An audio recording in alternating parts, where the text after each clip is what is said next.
Hi everyone, welcome back to TS Talk Sport.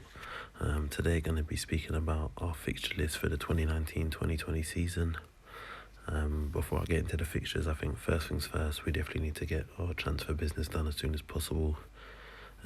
Pre-season's, steadily coming up. I think it's within the next two and a half weeks. And, it would be really good to get any new signings in and players that we're looking to clear off out as soon as possible, so that pre-season can be used as a bedding in process. But we'll have to wait and see how that goes. In terms of fixtures, our first game is away from home against Newcastle on August the 11th. After that, we have Burnley at home on the 17th, followed by Liverpool away on the 24th, and then Spurs at home on August 31st. So out of those four games, I think many will expect us to get 6 out of 12 points. Personally, I feel that we need a minimum of 8 points from those four games. So 2 wins and 2 draws. Even if we was to win 3 games and lose 1 at a minimum, that would be okay. But I feel that we need 8 points out of those 12 to start the season off somewhat steady. After those 4 fixtures, I presume there's a international break, as our next game after that's Watford away on the 14th. That game's not going to be exactly an easy game either. We know exactly how our away form messed us up last season.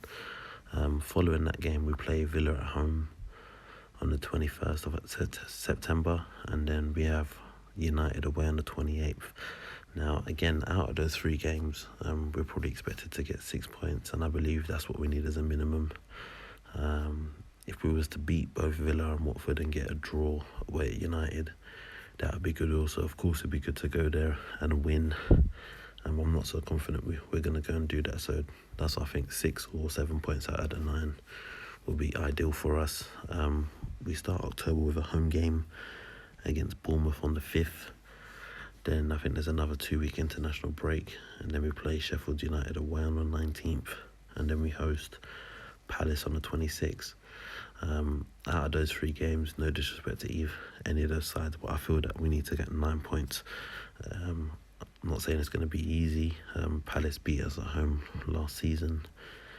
Sheffield United away, although they're newly promoted, I don't think they're going to be a walkover job, but I'm just saying how I see it. I think we need to get 9 points out of 9 for that calendar month.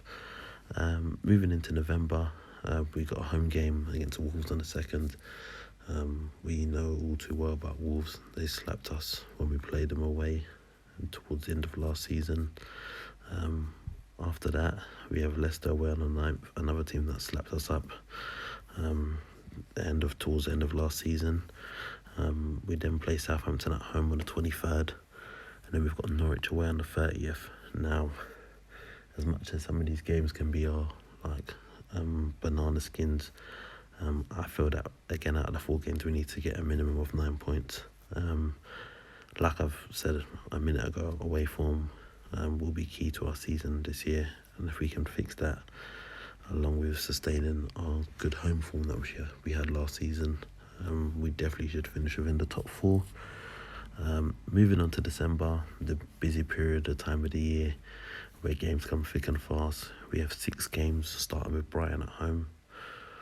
After that, we then have West Ham away, a game which we lost last season. Then big game, Man City at home.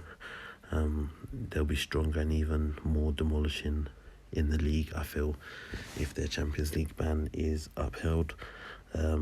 Following City, we have Everton away, another game which we lost last season. And then Bournemouth away. And then with Chelsea at home on the 28th of December. Out of the 6 games, a potential 18 points. We ideally need 12 to 14 points. Some will say 9 will be good enough, but personally I think if we want to get into that top 4, we need a minimum of 12 points, I would say, from that. We kick off, the new year 2020 with United at home on New Year's Day. And then following that, we have FA Cup third round action, which will be on the 11th of January. No, we have FA Cup action somewhere before that. Then we have Palace away on the 11th of January. Apologies for that. And then Sheffield United at home, 18th of January. And then Chelsea away on the 22nd of January. Again, out of these 4 games, we probably need at least 7 points.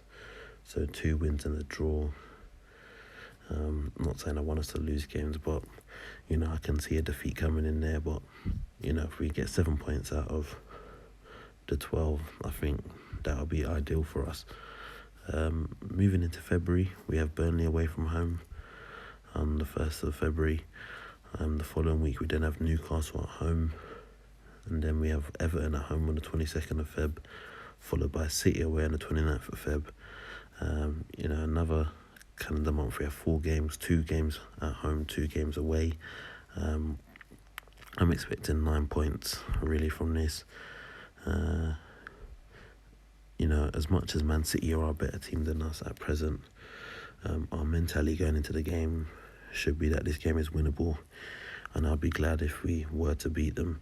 No disrespect to the other 3 teams, but we should be beating them if we're meant to be this big global club. We should be beating the likes of them. Well, you know, I'm someone that has my ambition set high, but I believe if you aim high, you'll reach somewhere close to the target. If we aim for top 4, which we've been doing the last few seasons, we've slowly slipped out of that. I feel that if we aim for, you know, being in the running, even aiming for winning the league, you know, we may not reach that target of winning the league, because I don't think we're ready yet, but we should hit somewhere near around that, and, you know, that should be top 4 football.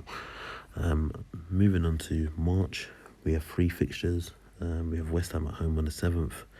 Then we have back-to-back away fixtures against Brighton on the 14th and Southampton on the 21st. Again, Brighton and Southampton, they're games which, you know, we lost points last season. You know, the 2 away fixtures, they will be tough for us. I think mainly Southampton, like I just said.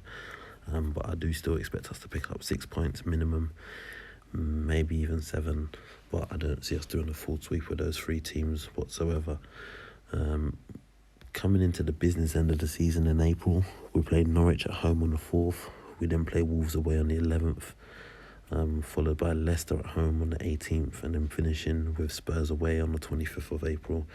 That'll be the first North London derby at the new Spurs Stadium. Well, that'll be the first North London derby in the league.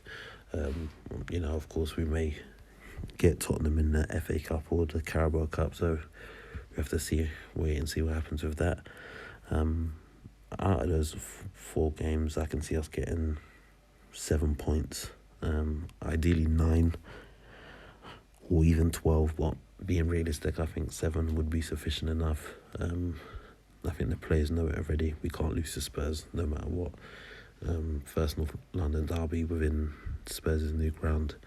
We got to upset their fans no matter what, and that's what we have to do. Finally, last 3 games of the season, we'll play Liverpool at home on the 2nd of May, followed by Villa away on the 9th of May, and then Watford at home on the last day of the season. I expect us to get 6 out of 9 points.